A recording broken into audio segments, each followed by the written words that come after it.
What's up guys? This is Rod's Rage at ngayong gabi nandito tayo ngayon sa The Vixilium House. So right now nakikita nyo dito sa lamesa na to, meron ditong set ng cookies at para sa mga hindi nakakala kung anong klaseng cookies ito, galing to sa tropa namin na si Queenie Versi. And Queenie Versi, shoutout sa'yo, maraming salamat sa mga cookies na to.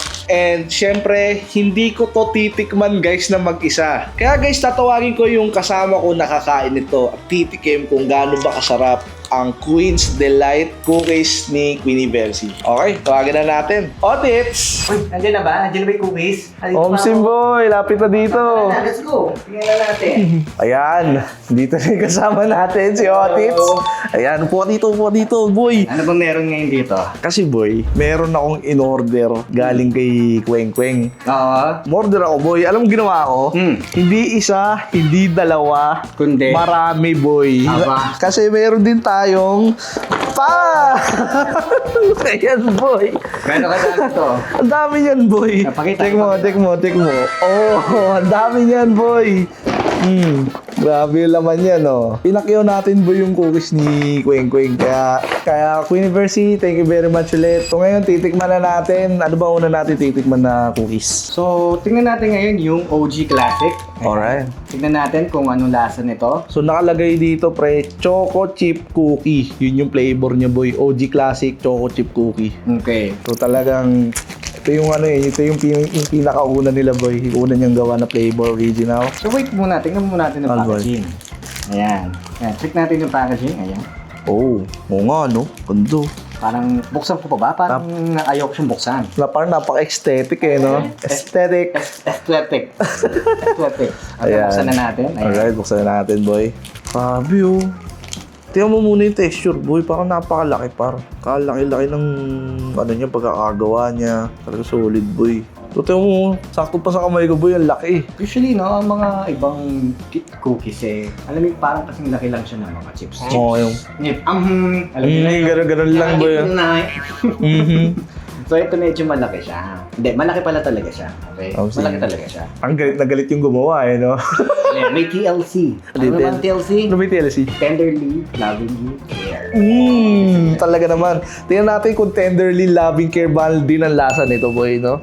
Tingnan natin. Bon appetit. Boy, sarap. May gatas ba tayo dyan? Paano mo tayo gatas to Actually, ganyan, naubos yung gatas natin, boy. O kaya kape. Pero ikaw, boy, so tingin mo, kung i-rate mo 1 out of 10, anong pinakaayos? I can say 8. Kasi I cannot say it's perfect. Oo. Pero dahil siguro dahil medyo matagal na siya, hindi siya freshly baked. Pero kung freshly baked siguro to mas masarap. And hindi rin kasi ako masyadong fan ng mga medyo salty. Parang may nararasan akong saltiness dito sa cookies na to. Pero I don't know, baka dila ko yung may problema. Pero may nararasan akong pagka-salty. Hindi ko naman masasabi hindi siya okay, pero okay na okay siya. So, ano ulit yung score mo? 8. Okay, sa akin naman, boy. For OG Classic. Sa akin naman, boy, 9.5. Ang sarap, par. Okay, tupirin ko muna to. Baka mabusog ako eh. Ayun nga eh. Alright, sa next flavor, meron tayo ditong... Anong basa dito, boy? Noah Cream. Noah Cream. O di kaya, boy, Oreo Cookie. Ayan, so Oreo Cookie siya, pero Noah Cream mo.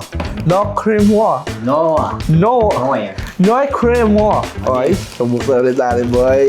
Sarap na, itsura pa rin, nakatakam na, boy. Mukhang crunchy, oh. Boy, oh. Wait lang, hindi ko mabuksan. Sige, take your time, boy. Ayan. Ayan. So, Oreo cookie ang... Ay, Oreo nga siya. Oreo siya, boy. Oreo.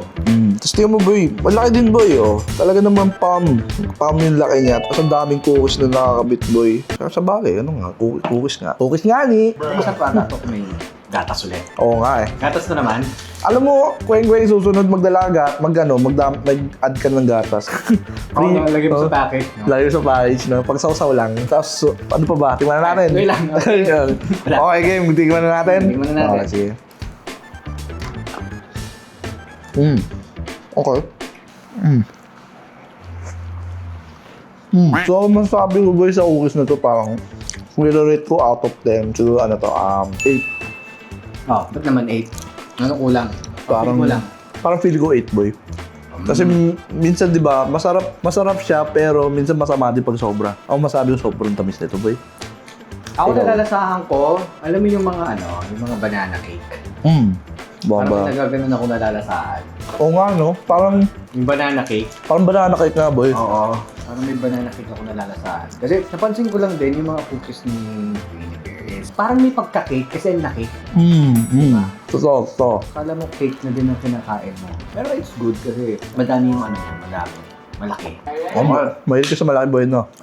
Depende. Ako rin mahilig ko sa malaki. Malaking cake. Pero boy, kung i-rate mo to, boy, ilan? Siguro 8 din. 8 din, no? Kasi I don't want to say it's perfect for my taste and I don't want to say it's perfect din yung cookies. Kaya medyo dun tayo sa placing. Awesome. Safe. Tama. Okay. Okay, sa next flavor, ito na. Pucha, boy, favorite ko to, boy. Ano ba yan? Ito yung mga mahihilig, boy, sa mga pang-performative meal, boy. Ay, mga performative. Ngayon ba kayo dyan milk tea? Mga milk tea. Mga saging. O kaya mga starbs. So, ito na, yung flavor, Queen's Delight, Le Matcha. Le Matcha, boy. Putek. Ayun, no. Matcha cookie, boy. Pagka meron ka nito, boy, alam mo maganda yung Paris dito. Ano? Libro. Sama mo na rin yung salamin. Salamin, boy. Salamin, boy. Tapos tote bag. Kayo na mag-imagine paano sila. Hindi, joke lang, guys. Pero yun. Tikman natin. Tignan natin ito, boy. Matcha na. Sa natin. Oh, medyo Wow. greenish siya. Ayan. Pero in fairness, ang sarap niyang kainin, boy. Oh, bilisan mo. Ay, Pasuko kainin na na. ako. Sorry. Tingnan na natin. Tingnan natin. Oo nga, no? Matcha nga. Matcha nga, boy. Oo nga. Sarap. Alam mo yung mga matcha na yung mga KitKat na matcha, Oo. mga matcha na coffee shop, Oo. coffee dyan. So imagine, matcha na yung cookies mo, tapos matcha pa yung iniinom mo, ano ka na? Ako masabi ko, boy, kapag kumain ka nito, isipin mo na lang parang ang pumapapak ng tsaa. Di ba? Parang ganun yung lasa niya, boy. Parang yung aftertaste niya, boy, yung maano sa ilong mo. Dami mo yung amoy tsaa. Parang, yun yung isa pa akong nalasahan. Ano pa nasa mo, boy? Parang ano siya, yung sweets na... Yung puti, chocolate, white Oo. chocolate. Yung goya. Kuya ba to? Yung goya, bro. Ito sa loob. Yan. Hindi ko ma-imagine, hindi ko ma-pinpoint anong ginamit dito. Ito nasa loob daw, guys. Ito nasa loob daw, guys. Alam mo yung mga delicacy? Mga parang, delicacy. pulboron. Parang gano'n. Oo. Pulboron. Tapos yung pulburon nga. Oh, yun ang nalalasahan ko. So kung medyo maano kayo sa asukal, bawal kayo sa mataas na asukal, dahan-dahan tayo sa pagkain na ito. Naku, nakikita ito ng magulang ko. Sabi sa akin, bawas mo doon sa matamis. Sorry, Dad. Tasting lang to. Titigman lang namin. Hindi ko ubuhin mo lahat. So that's for the Le Matcha. Pero sa rating, Sa rating, I can say it's 9.5. 9.5. Medyo fan ako ng matcha. Even pag nag-order ako sa Starbucks, matcha lagi yung order. Hindi ako masyadong palakape. sa akin, boy, I'll rate it 9. 9. Decent 9, boy. Ano ako performative eh. Kung ako kung yung tipong palalabas, dadalhin ko to, may libro ako, punta ako sa Starbucks. Tapos i-flex ko to doon. Sabihin ko, this may type of matcha. Ganun, this my type of matcha. You wanna know my flavor? It's matcha. Yes. In a cookie dough. Di ba? Ganyan. Yan. Yun. Okay, next flavor is Rogue Dream. So, isa na lang yung bubuksan namin para hindi masyadong makala. Titikman na lang naman namin. So, hatiin na lang namin siya into half. Oh, tsaka baka tamaan pa kayo diabetes. Sige. Hati na tayo dito, brother. Alam mo, pre, parang hindi ko pa natitikman, favorite ko na agad. Wow, bakit naman? Katunog na pangalan ko eh. Rogue Dream, Rose Green. Sorry, guys. Tama. Okay, so, tikman na natin to. Rogue Dream. Ayan. Yung texture niya, boy. Kurot ko na dyan. Ito lang. Kukunin ko lang yung maliit, boy. May texture niya, par. Oh, ang sarap, boy. Red velvet. Let's go.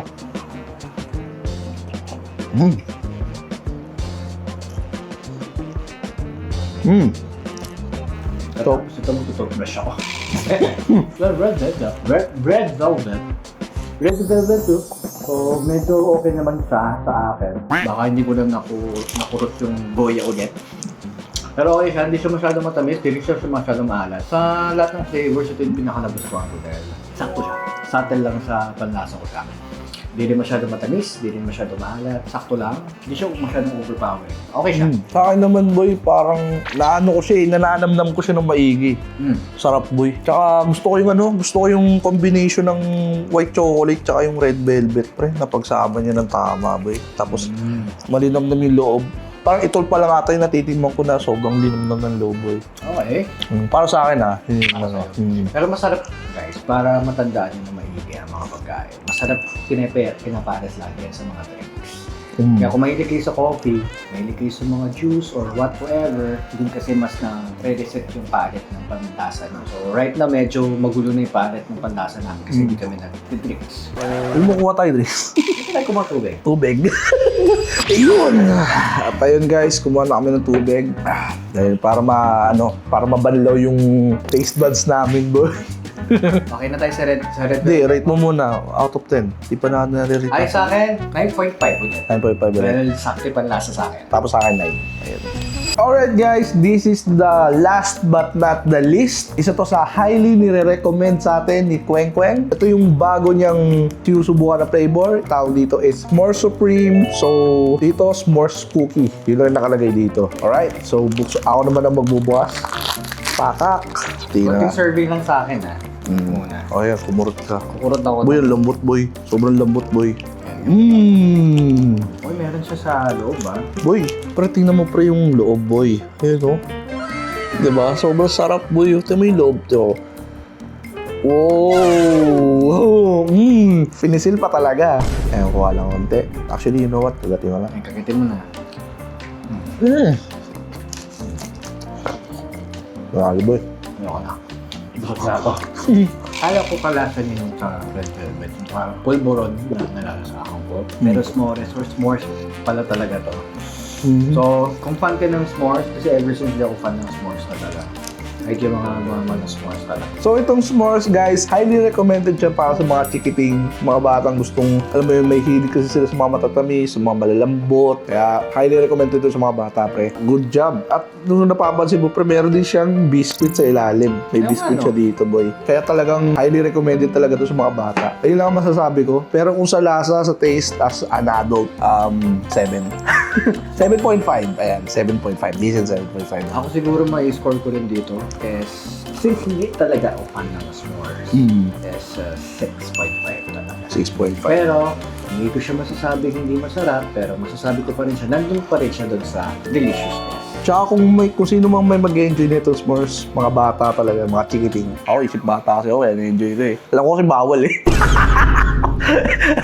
Pero ayun. Ayun guys, natikman na namin lahat ng cookies. Kaya guys, kung na-enjoy nyo panoorin itong video, huwag nyo kalimutan mag-like, share, mag-comment, at mag-subscribe. At i-follow kami sa mga social media namin. Yo. It can be seen on Facebook, YouTube, Instagram, almost all of the social media. Ito, nalagay namin dito sa lahat. Right, yan. Kaya kung gusto nyo i-check at gusto nyo subukan ang cookies ni Kweng Kweng, yan, so meron din siyang nakalagay dito. Pag bumili kayo ng cookies niyan, dito lang din, i-search nyo lang Queen at Queeniverse C. Yan, sa Facebook lang yan boy, meron din sa IG. Tapos ito rin yung pangalan na starting brand niya is Queen's Delight. Yan ang pangalan ng kanyang tindahan. Ayan. So, subukan nyo guys. Sobrang sarap. Highly recommended siya sa lahat. At ayun lang. Ano ba? So, See you on the next content or next videos na gagawin namin. So, it will be something unexpected. ayun. Maraming salamat sa panonood at hanggang sa muli.